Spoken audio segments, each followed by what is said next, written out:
Hello everybody and welcome to this week's ICE commentary for the dollar index and currency markets. You're speaking with McDonald.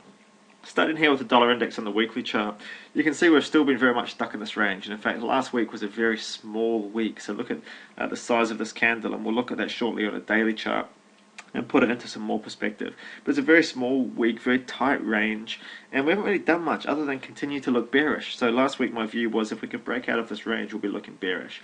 And obviously the range before, notice here at the 7400 figure we've been talking about, how on the weekly chart it had contained quite a number of weeks. Even when we'd gone below 74, we'd come back up and closed above 74. Now what's happened this week, we've closed just below 74, so we've closed down at 73.86 last week.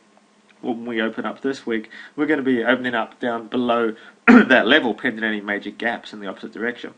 So we're going to be opening up below that level, and then really all we've got to do is get down below this lower region. In fact, if we just move this line down slightly, I want it to be the exact low of that week. So the low there was 73.27. So if we break down through 73.26, we've actually broken down out of this range. So there's still a bit of way to go, but certainly it's starting to look more and more bearish. And note these candles I'd identified here where we had no trend, but now we're really starting to move into a period of trend. It's very early days, but here we've got a lower high than the previous one. And now that we've just nudged down to ever so slightly lower lows, I still want to see better lows here. We've made slightly lower lows. We're starting to move into a period of downtrend.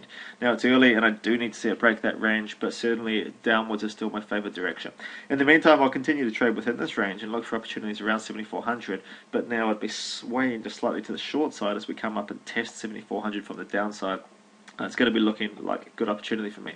Just looking at a daily chart here, you can just see this week, this is the week here, it pretty much did nothing. So we've just had, we're counting here the last 5 candles, and pretty much about the last 10 or so have been stuck in a really tight range here between 74.50 and 73.50, and we're just looking to see which way it breaks out. If it breaks up, we've got major resistance up at 7600, that will provide good opportunities, but if we break to the downside, we've got much less in the way, and therefore when you break down, what I'd really like to see is a breakdown and a pull back into test 7400 for a shorting opportunity to the downside.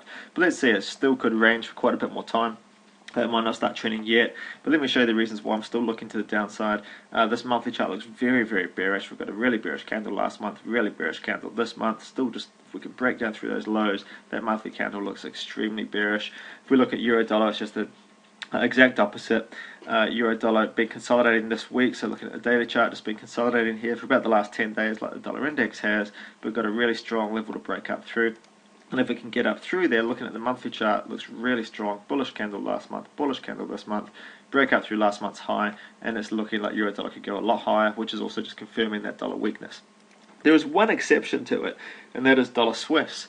Now, dollar Swiss is very closely correlated under normal circumstances to the dollar index. Lately, it hasn't been so much, but the US dollar has been falling really hard here versus a really strong Swiss franc. But what we had here is we came back up and pulled up into these averages, and we started getting bearish candles. What would normally happen in a good trend is a continuation down. So let's look at this on a weekly chart. See how we come up into the averages, down, up into the averages. Candles turn bearish on all of these different occasions and down. I could put another arrow in here, pull into the averages, candles turn bearish, we break down.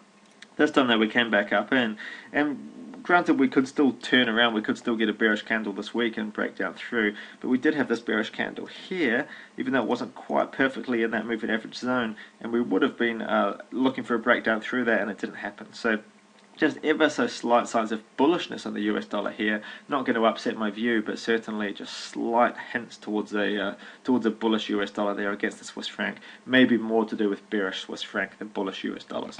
One chart I really like to look off too. Just want to look at the Kiwi dollar. Not directly linked, but just one example of the pretty much that was previously the Aussie dollar that was the strongest currency out there. Now, aside from Swiss francs, it's been pretty much the Kiwi dollar which is the strongest. And this is just a really nice pullback, really nice range here. It's formed a nice flat level here, breaking up through that level now. And on this weekly chart, having just pulled right back into the averages, bullish candles, and if we can just break up through this weekly high, which is, we're pretty much opening right there right now this week, this is looking good for pushing up and testing new highs, and just another example of a chart where the US dollar is looking bearish. So, and actually dollar yen is looking the same. So we've got a whole a host of charts there with the US dollar confirming its bearishness. Only dollar Swiss is the US dollar looking a little bit strong, but like I say, that's probably more to do with the Swiss franc being weak than the US dollar being strong. And now we've got this, really tight range, which, remember, the biggest moves in the market usually come from the smallest candles, and we've got nice small candles here now, and we're looking to see which way this breaks. If it does break up, so if we do continue on up, then there will be trading opportunities within the range and the way up to 7600, plenty of opportunities there. If it breaks down, then there's not much stopping this going lower, so we're keeping a really close eye on this. Short it is my preferred move, keeping long and short. Long as we're above 7400 and taking shorts at 7400 while we're below 7400. These are my preferred trades until we see a good break out of the range, and then I'll be looking to trade either moves down and looking for a bigger move downward, or if we do hold 7400 and break up, I'll just be looking to capture that move back up towards 7600, because we're likely to come up and test that upper region before then deciding whether we break up or whether we break down. Happy trading on. I hope that helps. I hope that gives you some good levels to be watching for trading opportunities and a bit of an insight as to which way I see the market going over the coming days, weeks and months. Happy trading. Speak to you next week.